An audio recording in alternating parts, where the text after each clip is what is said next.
Unpredictable match নিয়ে এর আগেও আপনাদের জানিয়েছি যে সুপার 8-এ প্রথম ম্যাচটা আসলে কি হবে কেউ আসলে কনফিডেন্স নিয়ে বলতে পারবে না। দক্ষিণ আফ্রিকা যেভাবে ধুকতে ধুকতে সুপার 8-এ গেছে, আর ইউএসএ যেভাবে চমক দিতে দিতে পাকিস্তানকে হারানো, টাই হওয়া ম্যাচ, সুপার ওভারে করানো ম্যাচ, মানে এমন কোনো কিছু ঘটেনি তাদের সাথে। সবকিছুর এক্সপিরিয়েন্স নিয়ে টপ 8 কোয়ালিফাই করেছে। আমার কাছে মনে হচ্ছে যে এই ম্যাচে আসলে স্পষ্ট ফেভারিট কেউ না। ফেভারিট যে হোক আর না হোক, আনপ্রেডিক্টেবল ম্যাচ নিয়ে আপনারা আপনাদের প্রেডিকশন নগদ অ্যাপে গিয়ে কিংবা আমার এই ভিডিওর ফার্স্ট কমেন্টে গিয়ে জানাতেই পারেন।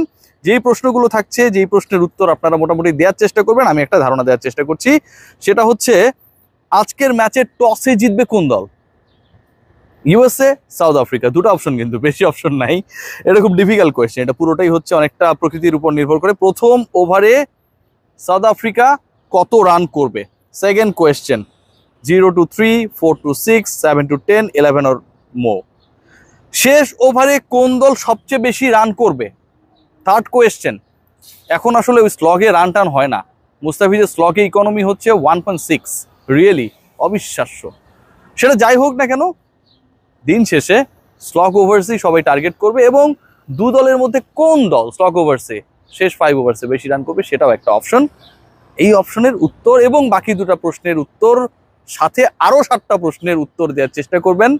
সবচেয়ে সফল প্রেডিক্টর পাবেন ডেইলি উইকলি ক্যাম্পেইন শেষে স্মার্টফোন, স্মার্ট টেলিভিশন এবং জিক্সার বাইক জেতার দারুণ সুযোগ।